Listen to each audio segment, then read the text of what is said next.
हाय दोस्तों, मैं जितेंद्र कुमार। आप लोग का अपना यूट्यूब चैनल माँ अर्जुन में आप सभी का स्वागत है। मैं बिहार बोर्ड 2023 में तबाही मचाने वाली सीरीज, जिस सीरीज का नाम है 7 फेरों वाली सीरीज, ये कहीं ना कहीं बिहार बोर्ड के पेपर में खोपड़ी में छेद करने वाली सीरीज है, पूरी आग लगाने वाली सीरीज है। इसको आप लोग देखें और इसको पढ़ें और अच्छा से अपने जीवन को धन्य बनाएं। ठीक है, इसमें पहला क्वेश्चन है, क्वेश्चन नंबर 10 है, मेटरनिख कौन था? यूरोपीय इतिहास में वह क्यों विख्यात था?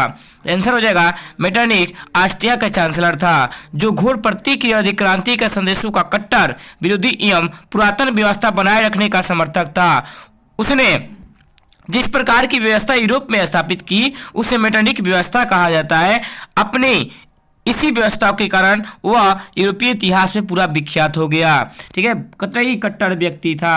क्वेश्चन नंबर 11 है, वियना कांग्रेस क्या उपलब्धियां थी? आंसर हो जाएगा वियना की मुख्य उपलब्धियां थी, नेपोलियन द्वारा पराजित राजवंशों की पुनर्स्थापना का प्रयास किया गया, फ्रांस और स्पेन में बूढ़े राजवंश को फिर स्थापित किया गया, फ्रांस में लुई 18वां के राजगद्दी सौंपी गई, इटली में ऑस्ट्रियाई राज परिवार को सत्ता सौंपी गई, नेपोलियन द्वारा स्थापित 39 राज्यों को जर्मन महासंघ के भंग नहीं किया गया। इस प्रकार वियना व्यवस्था द्वारा यूरोप में राजनीतिक परिवर्तन कर पुरानी सत्ता को बहाल किया गया। क्वेश्चन नंबर 12 है, खूनी रविवार क्या है? इसका आंसर हो जाएगा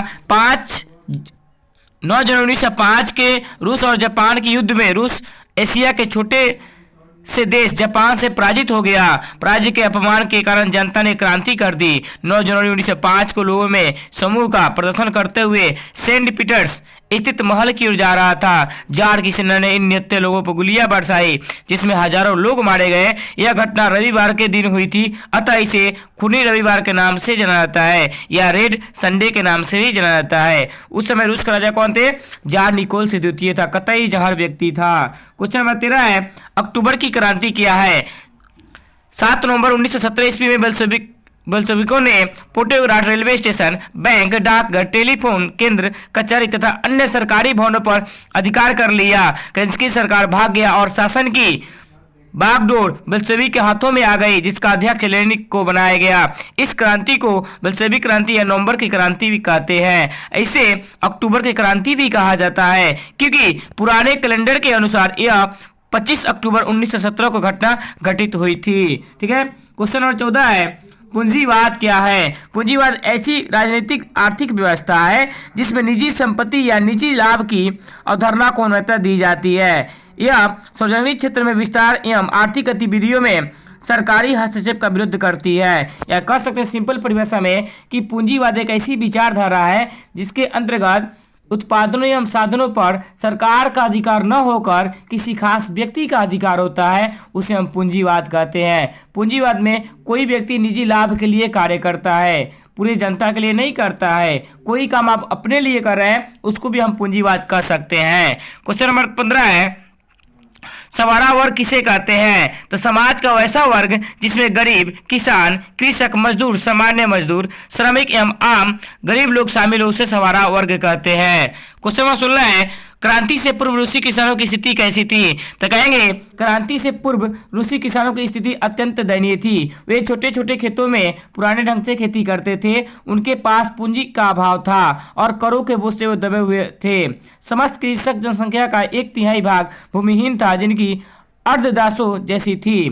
ठीक है, स्थिति अत्यंत दयनीय हो गई थी। क्वेश्चन नंबर 17 है, समाजवाद क्या है?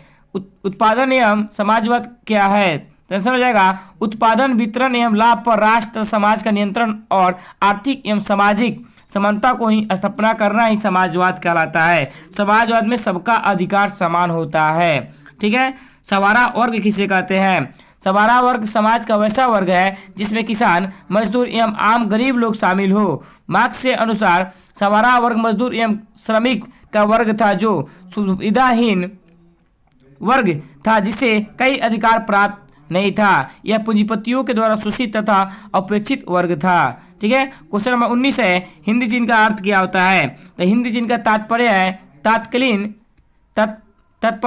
तात्कालीन 2.8 लाख वर्ग किलोमीटर फैला हुआ प्रायद्वीपीय क्षेत्र है, जिसमें आज के वियतनाम, लाओस और कंबोडिया क्षेत्र आते हैं, जिनकी उत्तरी सीमा म्यांमार एवं चीन को छूती है। दक्षिण में चीन सागर है और इसके पश्चिम में म्यांमार का क्षेत्र पड़ता है। ठीक है, आज के लिए क्वेश्चन नंबर 20 है, हुआ आंदोलन की चर्चा करें।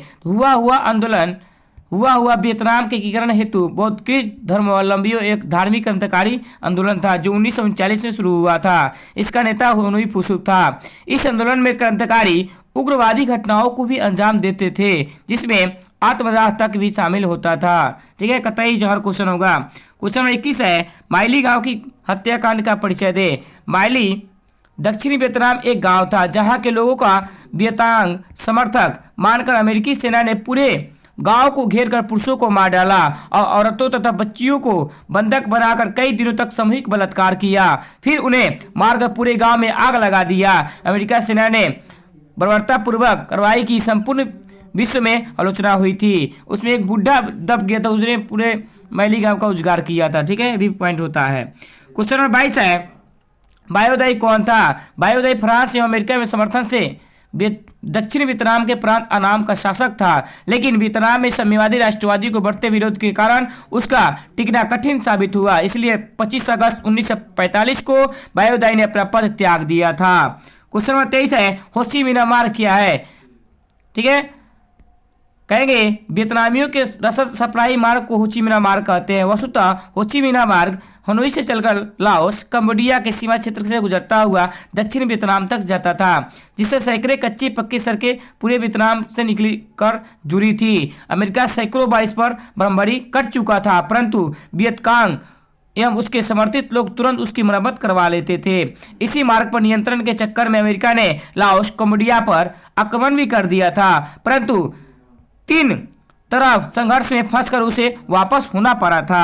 क्वेश्चन नंबर 24 है, डंडी यात्रा का उद्देश्य क्या था? डंडी यात्रा का उद्देश्य समुद्र के पानी का बनाकर नमक कानून का उल्लंघन करना, ब्रिटिश कानून के भय को भारतीय जनता के अंदर से निकालना इसका मुख्य उद्देश्य था। क्वेश्चन नंबर 25 है, रलेट एक्ट से आप क्या समझते हैं? रलेट एक्ट इसका विरुद्ध क्यों हुआ था? तो कहेंगे भारत में बढ़ती हुई राष्ट्रवादी घटनाओं असंतोष को दबाने के लिए रलेट एक्ट को लाया गया था, जिसके अंतर्गत सरकार के किसी भी व्यक्ति को बिना साक्ष्य वारंट के भी गिरफ्तार कर की जा सकती थी।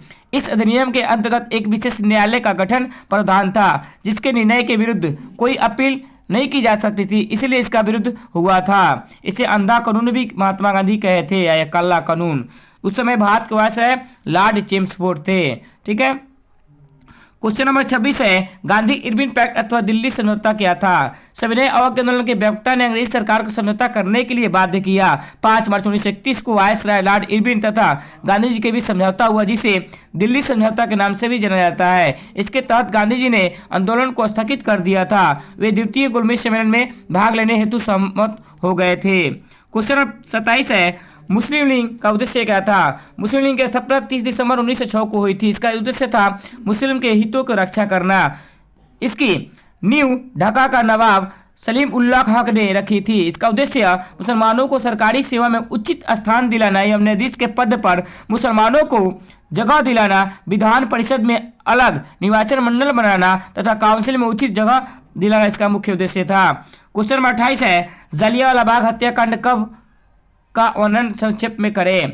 रलेट एक्ट के विरुद्ध में जनता पंजाब के अमृतसर स्थिति में जलियांवाला बाग में इकट्ठी हुई। 13 अप्रैल 1919 को निहत्थे लोगों पर जनरल ओ डायर ने अंधाधुंध गोलियां चलवाई, जिससे हजारों लोग मारे गए। इससे सर्वत्र कहाकार मच गया था। विश्व भर में इस घटना का निंदा शुरू की गई थी। क्वेश्चन 29 है, जतरा भगत के बारे में आप क्या जानते हैं? संक्षेप में बताएं। छोटा नागपुर उराव आदिवासियों ने 1914 से 20 तक अहिंसक आंदोलन चलाया, जिसका नेतृत्व जतरा भगत ने किया था। इस आंदोलन में सामाजिक एवं शैक्षिक सुधार पर विशेष बल दिया गया, जिसे एकेश्वरवाद पर बल तथा मांस मदिरा का आदिवासी नृत्य से दूर रहने की सलाह दी गई। क्वेश्चन नंबर 30 है आज के लिए। क्वेश्चन नंबर आज के लिए लास्ट होगा 30, असहयोग आंदोलन क्यों वापस लिया गया था? तो कहेंगे 5 फरवरी 1922 को उत्तर प्रदेश के गोरखपुर जिले में चौरी चौरा में राजनीतिक जुलूस पर पुलिस द्वारा फायरिंग के विरुद्ध में भीड़ ने थाना पर हमला कर दिया, जिसमें 22 पुलिसकर्मियों की जान चली गई। अतः आंदोलन अहिंसक हो जाने के कारण 12 फरवरी 1922 को गांधी ने वापस ले लिया था। ठीक है। ये कहीं ना कहीं बिहार बोर्ड में तबाही मचाने वाली सीरीज है, जिस सीरीज का नाम है 7 फेरों वाली सीरीज। पूरे बिहार बोर्ड के पेपर में आग लगाने वाली होगी। आप इसे देखें और शेयर करें और सब्सक्राइब करें। धन्यवाद। जय हिंद, जय भारत।